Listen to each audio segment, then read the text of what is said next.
Welcome back. It's the Big Blue Banter New York Giants football podcast. I'm Dan Schneider, joined as always my co-host Nick Filato. And one thing I'm a little disappointed with you about, Nick, was not enough soundboard usage last episode. Get that soundboard going. I like it. I think it's funny. And I hope the listeners will too. But we're here tonight to talk about the Giants defense on the All-22 film. And I have to say, Nick, I am so pleasantly surprised with how good the defense looked in that game. Like, this was not an easy offense to defend. I figured, yes, they have offensive line injuries, the Seahawks, 2 backup offensive tackles, a center who's a disaster. Like, they have issues, but Geno's a good quarterback, Metcalf's a good receiver, and Tyler Lockett's a good receiver. And by the way, what a dump of a draft pick on Jackson Smith and Jigba. Like, what are you doing? Like, why? Jackson Smith and Jigba should have killed the Giants, but he didn't because they don't use him at all. And I'd be so frustrated if I was a Seahawks fan, to be completely honest with you, with his usage through the first 4 games. Like, why am I drafting JSN if I'm not going to use him the way he needs to be used? But I agree, but I want to say one thing on behalf of the Seahawks. First, I think he's more of a replacement for Tyler Lockett, who is already north of 30.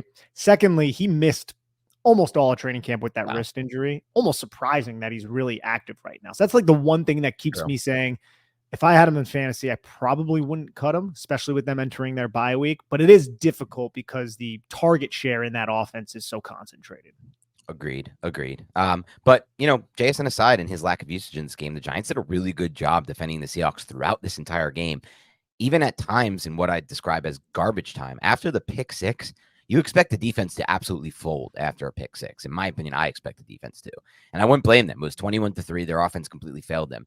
They forced a 3-and-out after that pick 6, Nick. That showed a lot of fight. That showed a lot of everything. And you know what? They had one bad play this game, basically. That big touchdown or whatever, that long run to Noah Fant to the 2. And yes, Bobby Okereke had a really bad play there. And I see people in my comments, I put it up on Twitter, oh my God, Bobby Okereke is such a bust. But if you watch the rest of the game tape, Bobby Okereke probably had his best game outside of that one snap. And that's a really good sign as well. Yes, and he was active and aggressive in run support. Giants made good run stops in this game. They were good in pass coverage. Very few plays that they allow in total on defense this entire game, despite the offense continuously putting them on the field throughout this game and punting. And so I was incredibly impressed with the defense, Nick. I have a lot of places I want to go here. I want to talk about Kayvon Thibodeau's game. I want to talk about Azeez Ojulari, and I want to talk about Azeez Ojulari on Kayvon Thibodeau, Dexter Lawrence in this game. I want to talk about DJ Davidson, Bobby Okereke, and I really want to get to, and Deonte Banks too, by the way, he deserves some credit. And I really want to get to Isaiah Simmons, who was incredibly active, incredible high hustle player in this game, Nick. So where do you want to start in this game? And I see you running some clips right now. Where do you want to start when it comes to the defense? Yeah, these are just Bobby Okereke clips. And I agree. I felt like he had his best game as a New York Giant. And that's not to say that every play was perfect, because he did have that missed tackle along the sideline against Noah Fant. And he had a couple other, I think he had one other missed tackle, but he essentially forced the running back into one of his adjacent teammates. So it's not a terrible play. But yes, I love to just see the decisiveness. And if we actually went over some of those plays, like on the first play of the game with the tackle for a loss on Kenneth Walker, Dexter Lawrence is holding the guard and not allowing him to climb up to the second level. That's something that the Giants do sometimes when they're in that base defense, that tight front, just a low-key savvy play. You don't see it called all that often, but it happens quite frequently in the NFL when that climbing offensive guard in a zone concept is going to the second level, and then the big-ass nose tackle just grabs his jersey and just does not allow him to. So I appreciated seeing that. But honestly, man, with all of the negativity that surrounded Kayvon Thibodeau, I'm freaking ecstatic, really, that he had the 2 sacks and he almost had a pick 6 that, yes, I don't think it's crazy to say if that play happened, the Giants win that football game and the entire outlook of the season is different. And that's just how marvelous and how crazy the NFL is, and the football in general, dude. Just one play, and it's great that he was in the position to knock that pass down, get his hands on it, so close to having a pick 6 in front of the entire nation, just slipped through his fingers, unfortunately. It was a great read by Kayvon Thibodeau, and it was great athleticism and secondary reaction time, reactionary, whatever you would call that, reaction time. I don't know, just the ability to react like that and make that play on the football. He was so close to tipping that to himself for a pick 6. And I agree with you. And first of all, it's a great read, but I agree with you. If he gets this ball, tips to himself, and takes it to the house, it's a 7-7 game. The Giants don't have to go away from the run so fast on offense. I'm not sure if I think this was actually after the tush push. So they still wouldn't have had Bellinger in the game, but they would have been able to stick a little bit more to the run, I think. And it would have been an entirely different game. But aside from this play, he had the 2 sacks. And I just felt like overall he was super active in this game and really looked like someone who benefited from Azeez Ojulari on the field. And it's really good to see because there were some question marks about, where he was at from an effort standpoint, where he was at from a mindset standpoint.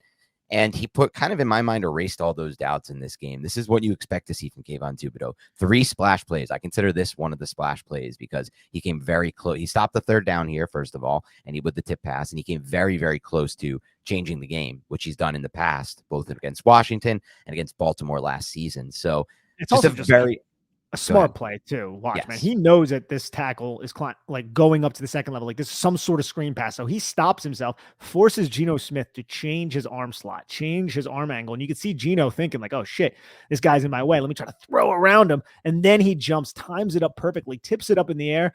And a lot of occasions, this is a pick 6. Like that ball is just right out there for him to seize, but it just a little bit out of his reach, unfortunately. But still, he's a great athlete, so he would have been able to catch that if it was just a little bit closer and probably house that thing. We've already seen him, during that Washington game that he basically single-handedly won for the most part. The offense didn't score a touchdown that game last year. He scoop and scored. Like he stripped the ball and was able to stay on his feet. That's the kind of natural athleticism he has to then pick up the ball and run into the end zone. So I think he's going to make a splash play like that at some point, whether it's a scoop and score, a strip sack, scoop and score, or a tip pick. But I think it's coming as long as Azeez can stay healthy. And I think this team just looks so different, in my opinion, with Azeez Ojulari on the field. So I want to get to Azeez Ojulari next. Been hated on by a lot of Giants fans for the injuries. He played almost a full season in 2021. 2022 was an injury, or was it 2020? One of those 2 years. 2022 was an injured season. Obviously, this year was a little injured to begin the year as well. Now he's back on the field, made it out fine as far as I've seen. And man, the way this dude just bursts around the edge and bends around the edge, and at times does that dip move where he gets under the tackle, like you see right here if you're watching on YouTube. It's special. Like he was the reason a lot of these pressures worked for the Giants, and a lot of these 3rd downs were blown up for the Seahawks. Yeah, and the Giants end up getting a quarterback hit. Dexter Lawrence does his job, which he did consistently throughout this game. Dexter Lawrence, they tried to double team him when they could, depending on the defensive alignment. When they couldn't, he was putting the guard and the center on ice skates the entire game. But watch Azeez Ojulari, man. This is natural. Like I've had people ask me, hey, can Kayvon Thibodeaux do this? So Kayvon Thibodeaux can win with speed, but he's not nearly as flexible as Gumby, right? Also known as Azeez Ojulari. And you can even see, man, how he sets this up. He's going up the arc. And then watch how he contacts that inside hand and just kind of slides it downward, which is going to force the momentum of the tackle forward. As you can see, the momentum of the tackle is already up as he's attempting to kick slide and cut off that angle, that speed rush at the top of the arc from Azeez Ojulari. But it's this part, man. Like Azeez Ojulari is just able to dip his hips. His chest is parallel to the deck right now. His chest is parallel to the deck, and then he's just able to basically just turn on a dime, man. Like the ankle joints in this dude and his ability to basically dip his upper body and just use incredible flexibility throughout his lower half to reduce the surface area of a tackle to strike. Not a lot of pass rushers have this. This is natural. To me, Azeez Ojulari ideally, and I'm not trying to slight him here, Dan, but ideally he could be a top situational pass rusher in the league. As a run defender, I don't think he's terrible. But there were times in this game where I found him just getting tossed to the ground. There were a couple plays. There were 2 that come to my mind. I don't know if I have them cut up, where Stone Forsythe just threw him aside. And that's an issue still. It is. But as a pass rusher, you get him in 3rd and long. This guy, man, he could wreak havoc on opposing quarterbacks. And he also just allows Kayvon Thibodeaux and Dexter Lawrence and Leonard Williams to thrive, because when you're winning with speed up the arc, it's going to force that quarterback to step up into the pocket where you have Dexter Lawrence right here to hit you. Yeah, and it's going to give the defensive tackle next to him on this play. It was Leonard Williams, but it's going to give that defensive tackle or that interior defensive lineman a much easier matchup because the space that he creates by taking such a wide angle to the quarterback, and it gives just that extra 2-way go type of. Obviously, Leonard Williams doesn't win this rep, but he's going to have opportunities to win that rep in the future because he has Azeez next to him. And I think you're right with the situational pass rusher thing, and I think some people might view that in a negative light, but just look at the difference that the kid from USC is making for the Chargers right now. What's his name again? I want you to say it. Tua I don't know. Pelotu. That's why I just tried to convince you to say it and pretending, I don't remember. But Tua Pelopu, is that what it is? Tua Pelotu. Tua Pelotu. I think you said two there. Tua Pelotu. The difference he's making for the Chargers right now, and he's essentially, in my mind, what Azeez can be. Like, maybe not at that level since he's looked so good, but I think Azeez has looked that good too when he's healthy as a pass rusher. And that's what you have. You have a guy who's going to tilt pass protection and shift pass protection and make things easier for Kayvon, make things easier for Dexter Lawrence. No surprise to me that Kayvon Thibodeau, his best game of the season as a pass rusher, the game where Azeez Ojulari played and was able to. And I know Azeez played week 1. I get it. But Dallas Cowboys took like 4 true pass sets in that game. They're up 30-0 and just ran the hell out of the ball at the end of the game. This was a real game where the Seahawks had to drop back, and there were a lot of third downs here in this game. And you know what? The Giants got off the field on most of these third downs because this pass rush was getting pressure up front. They were batting balls to the line of scrimmage. DJ Davidson had a ball batted at the line of scrimmage. Kayvon Thibodeau had the one you went over, Nick. And there was one more that I'm forgetting now. There was another ball that was like batted at the line. Yes. Someone blitzing in, I think. Yeah. But yes, Seattle, dude, they were 3 for 12 on third down and 0 for 2 on fourth down. And nobody's talking about defense. That at all. Yeah. It's great defense. The Giants defense surrendered 10 points in this game. All the other points were put on the offense and their lack of ability to move the football and just dumb decisions by Daniel Jones and the protection, if you want to throw that in there as well. But the offense possessed the football in this game. Again, this is why this number can be complete and total bullshit. 36 minutes to 24. The Giants had the football. I mean, pick 6 is obviously going to result in things like that. But the Giants offense had the football often in this game. Seattle had 281 yards still with only 24 minutes. They picked up 13 first downs. All considered, you can't look at the defense and say that the defense didn't do their job here. Like the defensive players in that locker room, if they're so inclined, they're looking at the offense like, carry your freaking weight, dude. Like we're carrying our weight over here. You guys got to step it up. And I'm hoping that that's not happening. And then there's enough leadership here with this team. But we're all human, dude. And when you have an offense that's been this anemic through 4 games with the expectations that the Giants have had, and your quarterback just got paid $40 million, you can't blame them if they feel that way. Yeah, you can't blame them if they feel that way at all. And I hope that doesn't take over and impact the season. This is on Brian Dable to keep this team together now at this point with this rocky start. But you said it best. I mean, they gave up that amount of points. And like you said, when you hold the team to 3 of 12 on third downs with Geno Smith, who, by the way, is a very, very good quarterback in the NFL. Yes. That somehow, some way, he became a good quarterback. Ben McAdoo saw it, but nobody else did apparently. But Geno Smith, Tyler Lockett, DK Metcalf on the field. Like, I don't care about the injuries on the O-line. That's a good offense to shut down. Ken Walker came to this game putting up big numbers. He was having a breakout year in his second year. And the Giants, in my opinion, for the most part, bottled up Ken Walker almost this entire game with the exception of a few plays. It's just really those third downs, though, that stood out to me, Nick, because that's the money down. That's when we wanted to see this pass rush come alive. That's when we wanted to see the advantage this defensive line was supposed to give the Giants actually show up on tape. And it did with Dexter Lawrence, and it did with Kayvon Thibodeau, and it did with Azeez Ojulari, and it did with DJ Davidson, and at times Leonard Williams. I felt like Leonard Williams could have had a potentially better game considering the matchup was easy for him.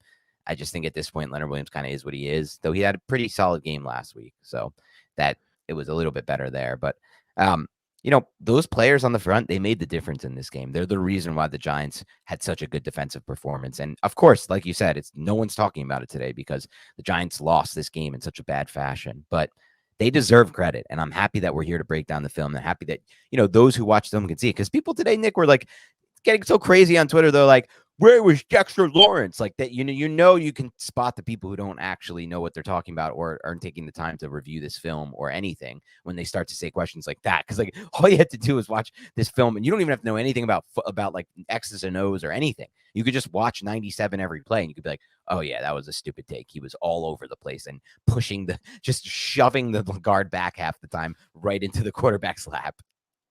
And I want to talk about some personnel changes. And I think we're going to see a lot of this with just the Giants being this inept at this point of the season. On the offensive side of the football, we saw more snaps for Jalen Hyatt and Wan'Dale Robinson and less snaps for Isaiah Hodgins and Paris Campbell. Here, we saw Cordell Flott. Cordell Flott played 30 snaps. He was the slot cornerback for the New York Giants. We saw DJ Davidson. We thought he was going to be injured after that elbow injury that he suffered. He went out there, played 19 snaps, the same amount of snaps as Ashawn Robinson. Boogie Basham only played 7 snaps. And then we saw a 3 safety look that the Giants employed with Pinnock, McKinney, and it was Dane Belton was that other safety. Remember, Bobby McCain who was a special teams contributor for this team. Bobby McCain was a healthy scratch for this game. We only got 8 snaps out of Dane Belton, but a lot of those were in the big dime personnel, which is not a surprise at all for this Wink Martindale team. And then the one that's really interesting to me, and we're going to talk a lot about this player, is Isaiah Simmons. Look, he only played 18 snaps, and they were all on 2nd and 6 plus or 3rd and 6 plus. He's not out there on 2nd and 5 or 3rd and 4. He's out there in the speed package. Guy was flying around the field, and we saw him drop to the middle of the field closed look last week. We talked about that on the podcast. This week, he was sugaring the A-gap, meaning he was in the A-gap before the snap, commanding the respect of the protection from the Seattle Seahawks. And then he bailed, but it wasn't necessarily to a middle of the field closed look, although the Giants did that a few times in this game. But there were times where the Giants were hyper-focused on Tyler Lockett after Lockett burned them a couple times and DK Metcalf. And they were Isaiah Simmons from the middle of the field and dropping him basically to an inside leverage off of that wide receiver while walling them off, not allowing them inside. There was the one play to Tyler Lockett that I think ended up getting completed, which was wildly frustrating because Lockett is really smart as a wide receiver. You can just watch him find space. And I know that's kind of something a lot of people talk about when you watch film. I know you break down a ton of film for CBS, dude. Some wide receivers, I think they are gifted freedom within the construct of their offense to run routes based on the leverage of the defenders. Lockett knew where the Giants were going to be, knew where the help was, and always found that soft spot. It's not like he killed the Giants in terms of statistics, but holy crap, is that guy one of the smartest wide receivers in the league. Completely agree with you on that take. And you could see, I mean, Lockett's always been like that. When I watched his tape coming out of college, I was so freaking impressed with that. I was like, damn, they let this guy fall to that. What was it? 3rd round? I think so. Because he ran a bad 40 time, I think, and he was small, he was quote unquote small at the time. The NFL was really hyper focused on not drafting small receivers, I remember. But you could just tell, like, those savvy route runners, they always work. It seems like they just always work. Like, route running is everything, I feel like, in the NFL. And the people who understand leverage and zone and coverages are just going to win. Like, that's Edelman. That's how he won. Like, that's how these smart players win. And yet, even with that said, I don't feel like he killed the Giants. And that's a really good sign in this game because they tried to get him going. They tried to get Metcalf going, who had the touchdown, which weird play. What do you think? What did you make of that touchdown with Banks in coverage? Like, it was just kind of an odd play. Like, first of all, Kayvon came inches away from sacking Geno Smith. The pressure was great on that play. But what about the coverage, like back to the quarterback and kind of unaware? I think it was just a really smart play by DK Metcalf to present his hands so late. Deontay Banks thought the play was over and that the play was not going to his side. He had no idea because he was just focused on, okay, the sideline's back there. I got to just stay in front of DK Metcalf. I'm watching Metcalf's eyes. Right. I'm going to watch Metcalf's eyes. And Metcalf just played it cool until that last second where he presented his hands, gave a little subtle push off. Just a little one, nothing. He didn't really extend his hand too much, but just a little subtle push off. And then Deontay Banks wasn't in position, but he's using the sideline. Deontay Banks, you're always going to fault the guy for giving up a touchdown. I think you should. But he's using that sideline to his advantage. From his perspective, he's like, this guy is a huge, gigantic wide receiver. I don't want him breaking back to the middle of the field. I don't even know where Geno Smith is at this point. Deontay Banks may have thought he was still in the pocket at that point of the play. So let me just squeeze him to the sideline and not allow him to have a lot of space to operate. And that's exactly what happened. But Geno Smith threw a dart, bro, an absolute laser to the outside shoulder. And Metcalf did a really good job disguising what his intentions were, which was to catch the damn football. Here, I'm going to run. I had these plays up for a little while. These are just pulling plays by Seattle. I want everybody on the YouTube to just watch. This is how the Giants are playing GH counter, GT counter, and these pulling type of plays. This is something the Giants have struggled with for years. We talk about it a lot on this podcast. But the Giants are sending the play side linebacker directly into the hole off their run keys every single time. So I'm just going to play like the 6 plays here, and we'll talk over it. We don't have to evaluate the plays, but just wanted to give a brief summary of why I'm doing this. Yeah, it's a good, we talked about this before the podcast. It's really important to go over because the Giants have adjusted to trying to stop GH counter and the thing that's been killing them since last season. And, their early results are pretty good. I know this team isn't as good at running counter. The Seahawks, obviously, it's going to be a problem next week, in my opinion, against Mike McDaniel. I'm so not looking forward to seeing Mike McDaniel's game plan against this defense. But, for now, there's been improvement there. And I want to talk a little bit more about two of the players you just brought up while we run these plays.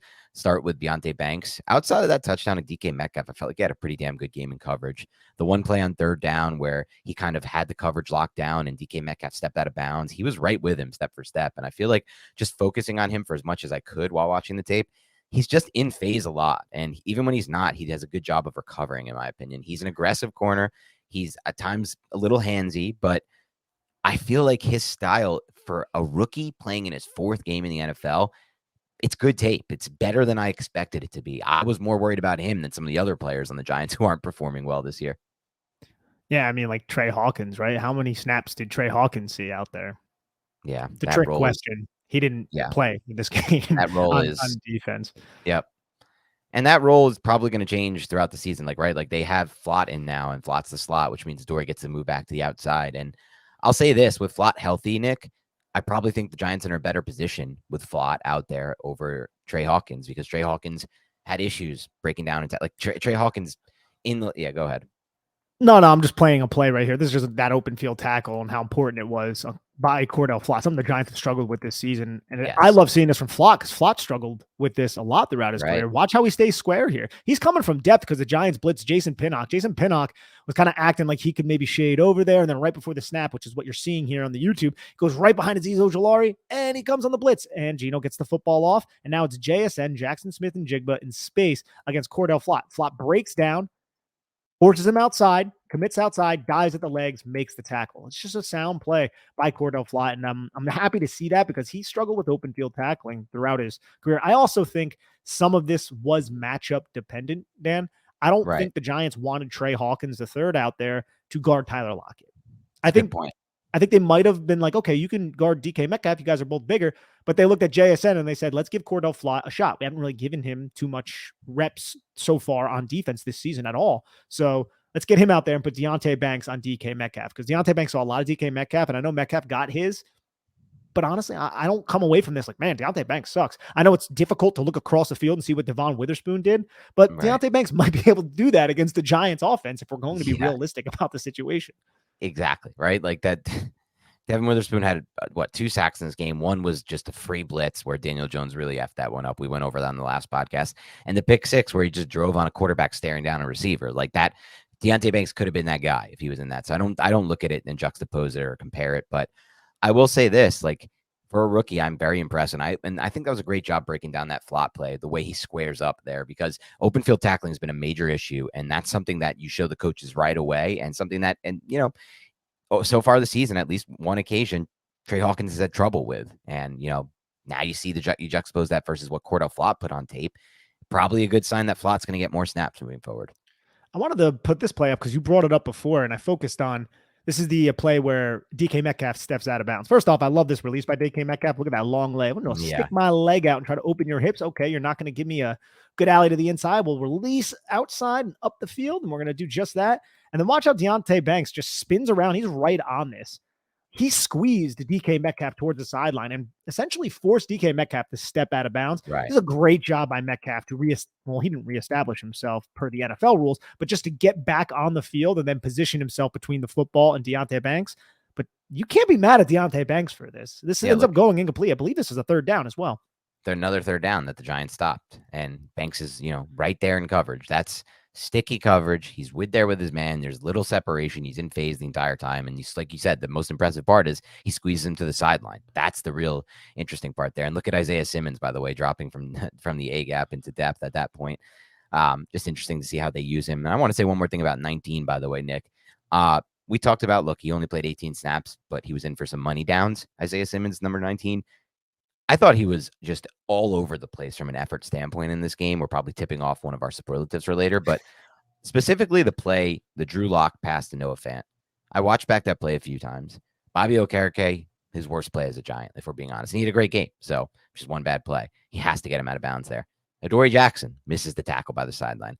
19 comes screaming down, not even involved in the play, away from the play. That's Simmons, and makes the tackle to stop the touchdown. They eventually scored a touchdown anyway, but he saved the touchdown there. And that's the type of play that the coaches are going to play back. this week, and they're going to all look in the linebacker room or wherever room, and they're going to be like, look at Simmons on this play. Look at the effort he put in. That's what we want everyone to do on every snap. And, I never thought effort was going to be a question for him because that wasn't a question with the Cardinals, but this is just such a look at him. That's a high effort play right there to get the stop in. And I know they scored, but he's such a smooth mover as well. And this is just really like, you have Noah Fant wide. No one accounts for Noah Fant on this play. That's frustrating enough. He chips, he releases. Bobby Okereke sinks to depth. It looked like Bobby Okereke was watching Noah Fant that entire time. Look, his hips orient towards that side. Maybe he's looking to just wall off any routes that are going to come over the middle of the field.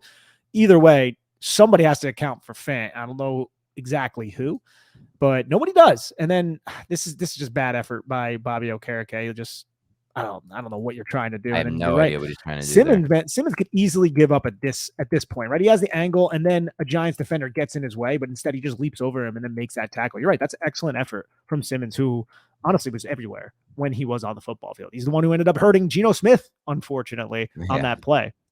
But Geno came back and finished the game. And I think this is the type of game that you can look at as coaches when you watch the film back and be like, yep, we're going to get Isaiah Simmons on the field more. And he's already on the field for some of these money downs anyway, but I think his role could increase even more so moving forward. I think so, man, but I just don't trust him on run defense. I think Micah McFadden had a solid game. I love how Micah McFadden played through the catch point again on Zach Charbonnet this time and forced an incomplete pass. I think he had a lot of aggressive, instinctive plays in the box. I also see him guessing sometimes, specifically off of play action. There was one play where Geno Smith clearly handed the football off, and you see Micah McFadden go down to the line of scrimmage and then drop back to depth like it's a pass, and it wasn't a pass, and there was no routes behind him. It was just him, I guess, thinking too much and him just being fooled by the play action that Seattle ran the entire game. Seattle ran a lot of play action. They ran a lot of bootlegs, get Geno Smith, even after he was injured, on the roll a little bit and find backside crossing routes across a man coverage heavy defense. And that's kind of how Pete Carroll and Shane Waldron attacked the New York Giants. But Micah McFadden, again, I think he was fine. I think he had a fine game. There are still some things that he can clean up. I think he did cause one hold against Colby Parkinson when he shot the gap. I think he probably could have caused two more. There were two other plays where he was in position, but then you see an offensive lineman just grab his chest and he kind of looks like, and threw his arm in the air and fell down. But the Giants linebacking crew over the last two games has been better, which is weird because the San Francisco game was kind of an awkward situation against that team that so far outmatched the New York Giants. But it's a better look than it was against Arizona even. For the linebacking crew. And I'm just glad Okereke finally kind of pulled his head out of his rear end. I would agree with that. And I think in a lot of those spots, look, we know we've studied this team for a while now. We know they're better at defending a zone heavy team. And yes, there were some GH counters that you put up there, but for the most part, this was still a zone based run team, the Seattle, and Giants did a good job of that. But even, considering that the plays that Bobby Okereke made, the two TFLs and the plays like you mentioned with Micah McFadden, what this allowed for was those third downs to happen, like the Kayvon sack, the almost pick six where Kayvon tips it up, the pressure that leads to Geno dumping it down at the feet, the pressure that leads to the 3 and out right after the pick six the Giants threw.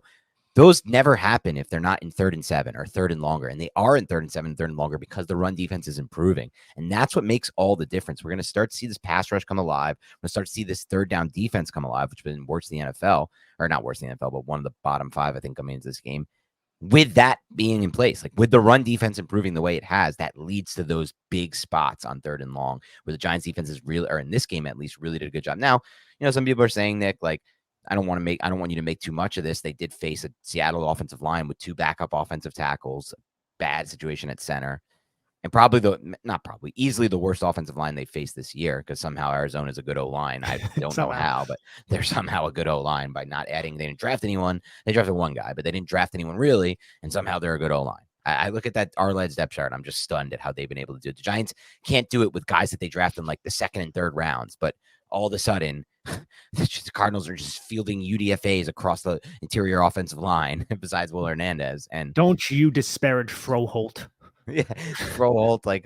What are we doing? Where can we find our Froholt? Can the Giants find their version of Froholt or whoever the hell is making these plays for Arizona? But it is what it is. This is definitely the worst O-line the Giants face. I get that, but doesn't really matter to me. Like you could see, like Azeez Ojulari's pass rushes, I think are going to work against most offensive tackles. Not the best ones, of course. Like the Andrew Thomases of the world, they're going to have a way to counter it, but they're not going to face a lot of Andrew Thomases in this year. There's not many of them in the NFL. The thing that Azeez needs to do, and it's easier said than done, is just develop more pass rushing moves to string moves together. Because right now, his primary pass rushing move is I'm going to win with speed and bend around the edge. And that works sometimes. But if you can set tackles up throughout the football game by challenging them wide, wide, wide, get them to overset and then go back inside, which we've seen Azeez do sometimes. I still think he can probably develop more, or if he can just develop more options for him to use on the first part of the play before you even get to the second. Like you don't always have to just go with the club rip and dip, which he does quite frequently. And this is the same thing goes for Kayvon. I'm glad Kayvon Thibodeau had these 2 sacks in this game. It's important for him. Both of them came against Jack Curran. Got to take that into account. Both of them with the same move. It was he set up Curran throughout the game, running wide and trying to win with Curran did a good job cutting off that angle. And then once Curran overset, Kayvon Thibodeau, he's a smart guy. He said, okay, I'm going to use a double swipe and then go inside. And that's exactly what he did. Just both of those sacks came on. I'm just going to use both my hands, keep my chest clear, shoot inside the B gap. We're in a one-on-one situation, and I'm going to go right into the pocket. And those were good moves by Kayvon Thibodeau. I still think, and I believe you are on the same page with me here, Thibodeau still has a little bit of a ways to go in terms of refining his pass rush plan and adding more weapons, more options to his arsenal. Once he does that, though, Dan, with his power and his explosiveness too, it's going to be the Kayvon Thibodeau that the Giants thought they were getting when they selected him at 5 overall. Hopefully this is just a start. Hopefully this is just the bud of the flower, and this flower is going to grow in his second season. If the defense can step it up and mask how shitty the offense is being, that is a huge leap in the right direction. Especially, go ahead. Well, I was just going to say, just because after week 2, even though the Giants came back, we were like, the defense is, that's 2 weeks ago, Dan. They were just horrible, right? At least they're stabilizing a little bit. If there's any kind of saving grace to this embarrassing loss on prime time, the 3rd loss on prime time of this season, it's that the defense stepped up and grew a pair. I agree, because that could change the whole season, because you bring back Saquon, you bring back Andrew Thomas, and now the Giants get back to doing a lot of what they did last year, which is grind out wins if the defense steps up and is as good as they were last year on 3rd down and in the red zone, which I think they can be again. Honestly, I think it can be better if these guys can stay healthy. Like Kayvon, for example, like, I saw something today, like it's time to call out Joe Shane or whatnot. He's had 2 busts with his first 2 picks. It's like, I am starting to feel like Evan Neal has a decent bust potential. Like this chance is like probably getting near 50%.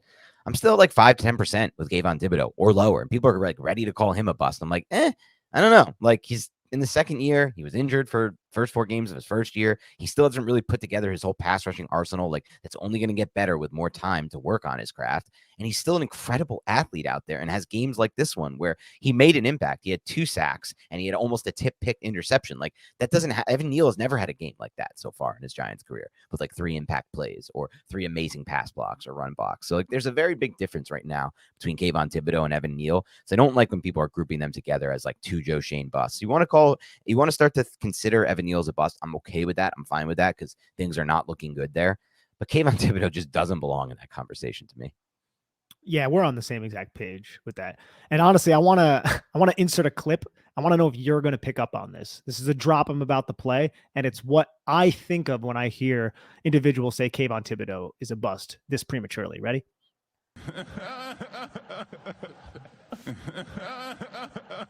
Buck? Do you know what that's from? No. That's the weird, strange Kawhi Leonard laugh where he finally showed emotion for the first time in a press conference and quickly realized it and shut that shit down so fast. I remember that weird Kawhi Leonard laugh. It's crazy. I forgot about that thing. That is funny. I mean, look, I'm happy. Like I said, we're in the same boat with Kayvon Thibodeau. We're not ready to call him a bust, and we're happy with the game he put together. I wanted to transition to one thing though, Nick. Yeah. So say the Giants lose these next 2 games. We don't want it to happen. We're hoping they can pull off an upset. But if they do, they go to 1-5. They might start to consider being a selling team at the trade deadline. And there's one player that I'm really interested to get your take on as far as the long-term future with this team. It's Xavier McKinney. Look, it's not that I think Xavier McKinney's like bad on tape, But I don't know what he's doing right now to impact the football game for the Giants. Like, I don't see it. And maybe it's how they're using him. Maybe it's just the system. Maybe it's because we really didn't get challenged downfield at all in the passing game in this game. But I'm not as sold about him being a long-term fixture here with the Giants. And I believe Xavier McKinney was drafted 2020. So this is 2020, 21, 22, 23. This is his contract season with the Giants. So I'm very intrigued to get your thoughts on McKinney right now, why we're not seeing splash plays, why we're not seeing a big impact on the film really, or in the box score, and what your thoughts are potentially on his future with the Giants. Well, I think the Giants should be sellers at the trade deadline for players that they're not looking to keep long term. And that includes a lot of big name New York Giants, man, like franchise rattling type of trades. Xavier McKinney doesn't necessarily fall into that, but it would still be a huge move and a great get. I think Xavier McKinney is a very good football player.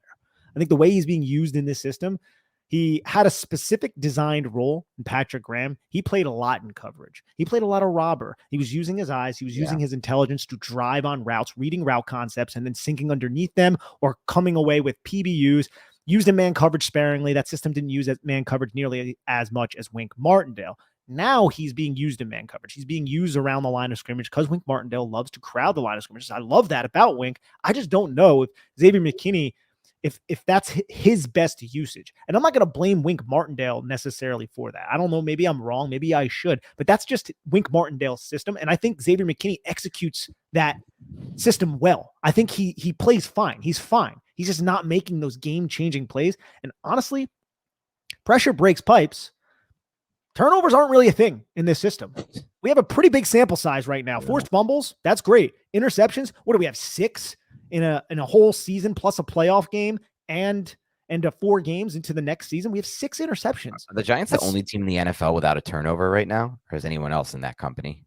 Has to be just the Giants. I think it's just the Giants. It's insane. There are some bad defenses, but a lot of those bad defenses got to play really crappy offenses too. Giants haven't really played a crappy offense. We thought the Cardinals were, and then out of nowhere, Josh Dobbs like, I'm a pretty good football player. Quit shitting on my name. But yeah, I think that's probably what it is with Xavier McKinney. It's the usage. He's the captain of that defense. I was going to say he's the heart and soul, but I don't know I don't believe that. I mean, that would be Dexter Lawrence, but he's that back end captain, the green dot wearer, along with Bobby Okereke. I just think the way Wink Martindale is using him, he doesn't have enough opportunities to do what he did well in 2021, which was come away with interceptions. He had 5 that year. I think back to some of the early film we evaluated of Xavier McKinney, and one moment that always stands out to me was a Dallas game against Dak Prescott. I forget which game it was. I don't fully remember it. And it was the angle he took. Do you know the play I'm talking about? The angle he took on the football from the deep. I think he was in a deep half, or he might have been middle of the field close. I'm not sure. He drove on a pass. It was like an in-breaker or like a dig route type of pass from an angle that made no sense. And he picked the perfect angle and came like this close to pick sixing it. It was this close. And it was an angle that only the best instinctual safeties understand. And that's really something you just brought up that I really feel strongly about. I don't love that he's not able to play anymore in that position where he can use his eyes and use his instincts and his leverage and his understanding of the angle. I know he can do a lot of things. He can play around the box. He can play in man coverage. He did all those things at Bama too. But what he's best at is using his eyes and using his instincts and using his understanding of angles and driving on the football from depth and making plays on the ball. And like you said, sometimes in a robber role, which was really fun to see him as. And you just don't get to see that a lot in this system. And maybe that's something that could change. And Wink Martindale can look at it in the offseason or something. We're 2 years into it. I don't think it's going to change in season, maybe at the bye week. But it is a shame. Like it is a shame to me because I understand that maybe you don't feel like they have anyone else to play the roles that he's currently playing at the level he's playing them at in their mind from a responsibility standpoint. Like we may not see it as much in the box score or the tape, but in their mind, they're like, oh, look at Xavier. He did this responsibility textbook. And they're like, if we threw Pinnock there or McCain there or whatever, maybe we'd have some mess ups. Maybe we've had some mental errors, but like, that's all good and well. But when you don't use him at depth like that, you're taking away his best skill set. And it sucks because this is a Giants defense that could benefit from having turnovers and interceptions and pick six. Right? Like, yeah, dude. Team that can benefit this, not just defense, the way the offense is playing, a team that could benefit from the defense putting up some points for the offense. But your best chance to do that is Xavier McKinney. Your best chance to do that is using him at depth. And the Giants are not really doing that much. And it's just tough to see. And I again, I'm not blaming Wink Martindale. He's a coach. He's getting paid to do this. We're sitting here on the sidelines and we don't really as much as he does. But sometimes I wonder if, there are some situations where he could be used in a better way. And even that means like sacrificing whatever role and responsibility he's doing well and putting a risky player there. Maybe that's worth it to get him in the deep half, patrolling, playing robber positions, and just breaking on the football from depth. Yeah, I want to see him in the post because that's what Jason Pinnock has been doing. And Jason Pinnock has a lot of range. And he's a long, explosive athlete. I think he's underwhelming so far just because some things in run fits. It's like, you're better than this. I don't think you're playing up to your capability right now. But with Xavier McKinney, they just like having him down there in the box. They like using him in man coverage on these tight ends. And he could do it. Like we said, this system, when they're in middle of the field closed and they have that post safety deep in the middle of the field, they play from such insane depth. Yes. And the Giants love to bring pressure. You haven't seen a lot of deep shots one-on-one up the sideline. Right. The Giants defense, what they've struggled with is over the middle of the field. Yep. Is on these horizontal crossing routes. So I would love to have some situation where you have Xavier McKinney kind of just baiting and sitting there and waiting on routes. Right. I would like to see that in certain situations, but I do think the Giants would have to get creative, and I think they could get creative because they have players that they trust in this system. But back to your original point about Xavier McKinney, do I think he's going to be back? I'm not certain, man. Like, he has to really step up his play. And I think back to Wink Martindale, and this is just an exercise, I guess. This isn't seal it in gold, seal it in stone type of shit. But Wink Martindale didn't, correct me if I'm wrong, have like a star safety with the Baltimore Ravens. I'm pretty sure they just had they had Brandon Stevens, who they drafted out of like SMU, who was a cornerback. They had Geno Stone, who they got in like the 7th round out of Iowa. They had a lot of those players. And then once Martindale left, they drafted Kyle Hamilton. They signed Marcus Williams, and they signed these star-studded safeties from Mike McDonald's defense. So we already saw them let Julian Love leave for money that we thought was reasonable for Julian Love, right? Draft Dane Belton, draft Javarius Owens. I know it's a 7th-round pick and a 4th-round pick. Maybe the Giants do opt to go in another direction, especially if the wheels fall off the bus. Especially if the wheels fall off the bus, man. Which is interesting. I don't know, man. I love Xavier McKinney. I think he's a good football player, man. But he's not making enough game-changing plays, and he might be able to garner $10+ million on the open market. We're not giving him that. Yeah, he might. It's not even that. Like, he might just be looking for a situation where he can play the post. Like, he can play the role that he is best at. Like, that could be the situation. He said he wanted this though too. I know. No, it might have been just player speak. Like, oh yeah, but like he did do this. Nick Saban's defense. He was all around all over the place, and we liked this idea of him. But I would prefer him making plays on the football because no one is making plays on the football. Right? Exactly. Yeah. That's the problem. Like, if this would be great if we had someone in the post who was not Jason Pinnock and who could understand the depth and understand the angles and make plays on the ball. But we're not getting anyone making plays on the ball from the safety position in the middle. And I get it. Like, part of it is what you said. Like, a lot of the plays Xavier McKinney made that we remember so fondly with Patrick Graham were like those times where he was at depth and someone tried shots on the sideline and up the side of the field. And that's not happening a lot against this defense. And it is interesting. I love the point you made about how different the Giants play their middle of the field close looks for some of these other teams that face the Giants. And maybe that's just because it's Daniel Jones effect. But I mean, the Giants play with crazy depth, and some of these teams don't play anywhere near the depth from that one high safety. And so it's like interesting to watch. And maybe that plays a role in it too, why Pinnock hasn't made as many plays on the ball. I'm not exactly sure. Could be. But I just know having Xavier McKinney back there, he's going to just make savvy plays and then trick quarterbacks and drive in the right spots and find the right angles. And to our point, and I didn't know this, I just looked it up. The Giants are second to last in total air yards on completions on the defensive side of the football. They're surrendering just quick little shit. Right. And those quick little shit completions are resulting in yards after the catch because of George Kittle or Deebo Samuel or Noah freaking Fant. Iowa tight ends are killing. Don would be so happy, dude. They're killing the Giants.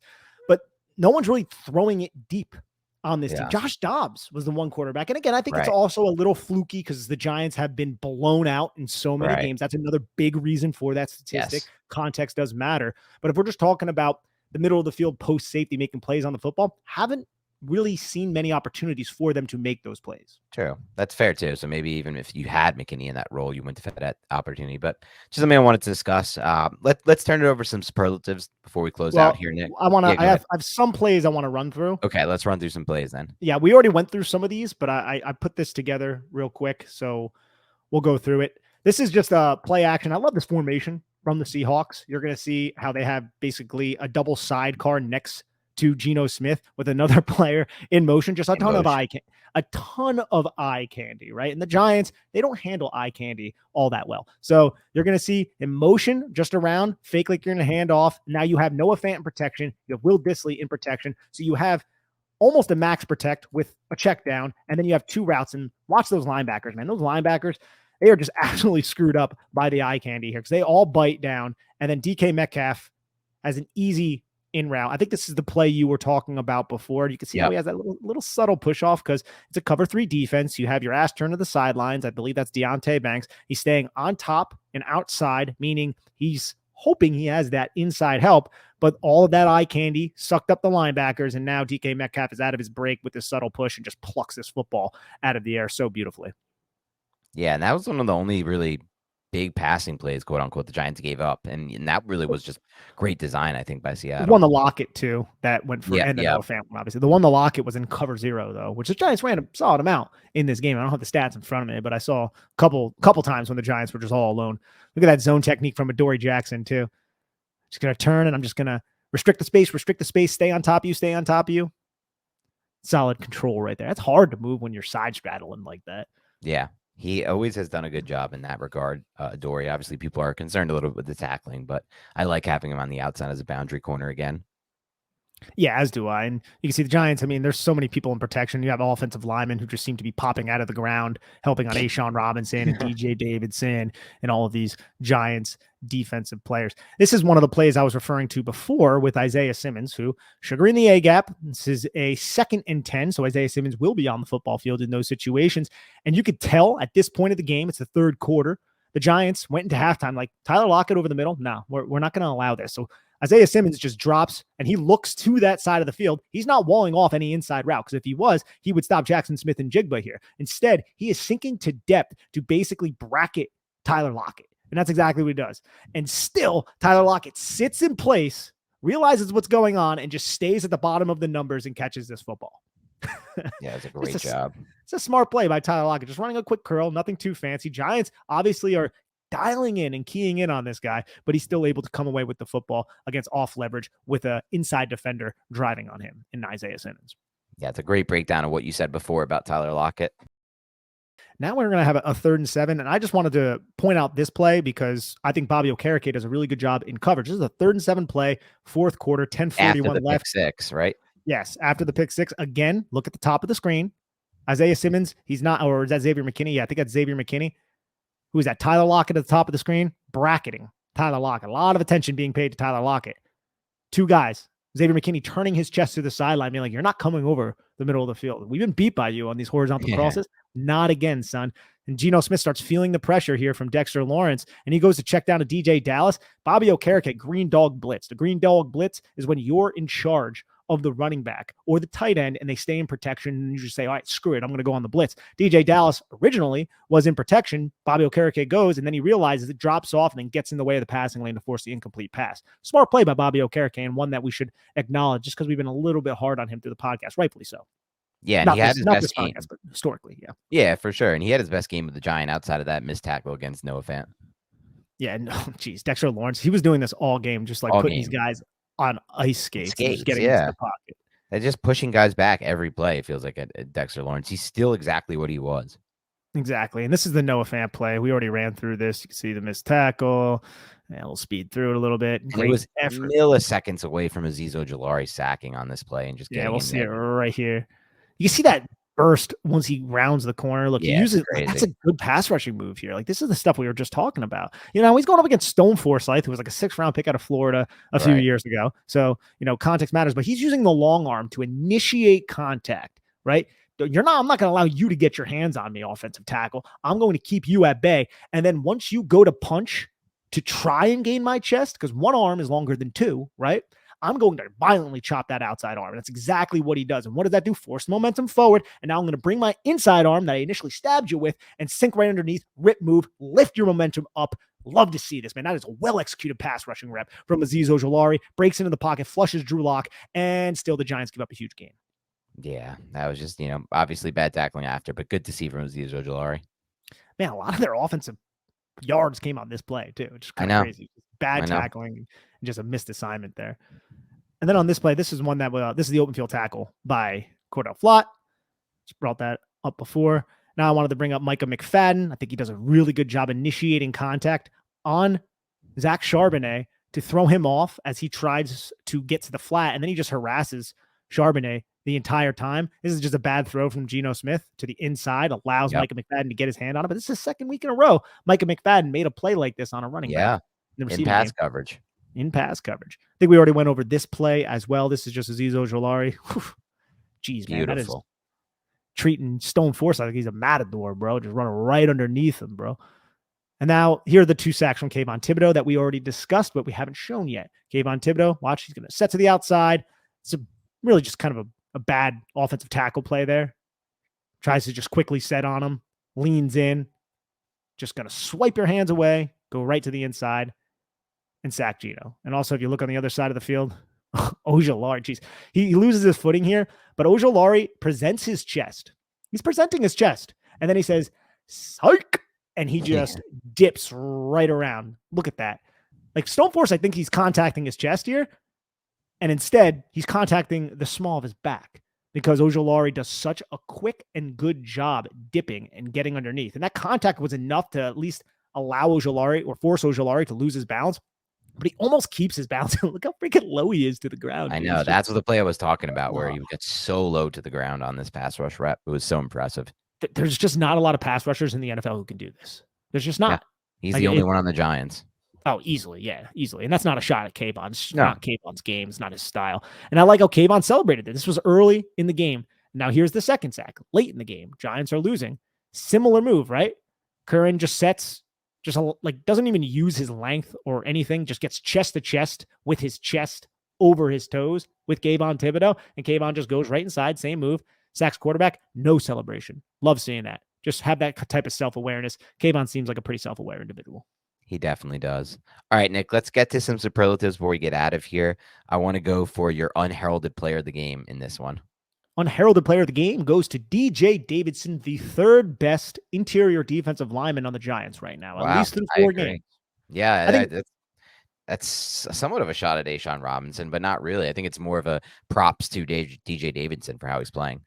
I agree. And Nacho had a couple really good reps in this game. I felt like Ashawn, I don't think there was a play that really popped for me. There was one play where Ashawn, it was the early, I believe it was the first play of the game with I think that was Ashawn Robinson. I have to go back and look. I thought that was his number, where he blew up the guard and forced Kenneth Walker to take a wider angle to the outside on that run. Yeah, was that Ashawn? Yeah. So that was his best rep for sure. And that was a really good rep because he forced Kenneth Walker to take a wider lane out, and that allowed Bobby Okereke to make that tackle that was almost not a tackle, and he almost had it turned into a touchdown run. So I would say that was his best rep, and that was a good rep. But, outside of that, agreed with you. I mean, look, we're not getting what we expected yet out of Ashawn Robinson, but it's still early there. But DJ Davidson, the guy who's winning this award for us this week, had the batted pass, was active as hell, thought in general he did a really good job up front.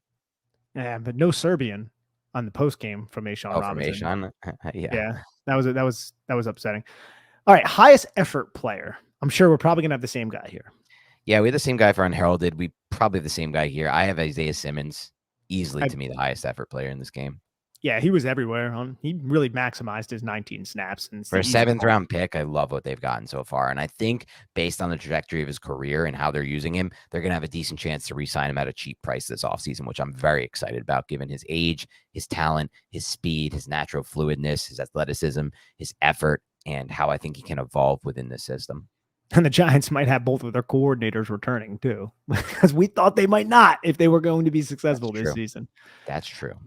All right, the best play call we just went over for me, quarter 4, 10:41 left, the 3rd and 7 bracket on Tyler Lockett while shading to DK Metcalf with the safety. So you're just basically concentrating on a very concentrated offense, which is DK Metcalf or Tyler Lockett. Pinnock shaded. I don't think I brought it up on the field. He shaded towards DK, and then Deonte Banks was in trail technique. So he basically just got to the hip, swiveled around a little bit of a defensive hold, and he had help to the inside with Jason Pinnock up there. So that was probably my favorite play call, get off the field. I also had that one for the reason being that was the one that was right after the pick six, the third down. It was the one third down I felt like was less of a result of a great pass rush and more a result of the Giants having everything covered. I looked at the all-22 from the sideline angle on that play. There was just nowhere to go with the football for Geno Smith. And I love to watch those kind of play calls on defense where there's just nothing open for the opposing team. It seems like it happens not so often, but it happened on this play. How about your best player overall? Yeah, it's Dexter Lawrence. I think that's 4 games in a row. It's been Dexter Yeah, Lawrence. it's gonna be tough. Like I was like thinking about giving it to Azeez, but then you look at the run plays. I was thinking about giving it to Kayvon, but then you look at Dexter Lawrence, and he's just the most dominant player on tape every week. Like if you're just going by box score, you might come to a different conclusion. But when you just watch this tape, it's impossible to not give it to this guy. That's 4 in a row for him. He's the best defensive player on the Giants. He's one of those guys that shows up on film a lot more than in the box score. Yeah, man, he's an absolute stud. 17 pressures so far this season. Still no sacks. I'm waiting for a sexy Dexy dance. We It's need gonna happen that. against Tua. It's gonna happen You, against Tua. you think so?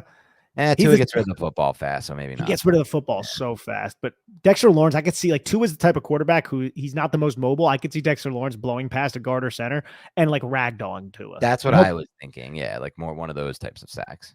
Like just tackles him high and like throws him to the Yes. ground, and then Tua just kind of pops up and he's like, "Oh shit, jeez, that guy's strong." One of those type of things. All right, player we expected to see more from.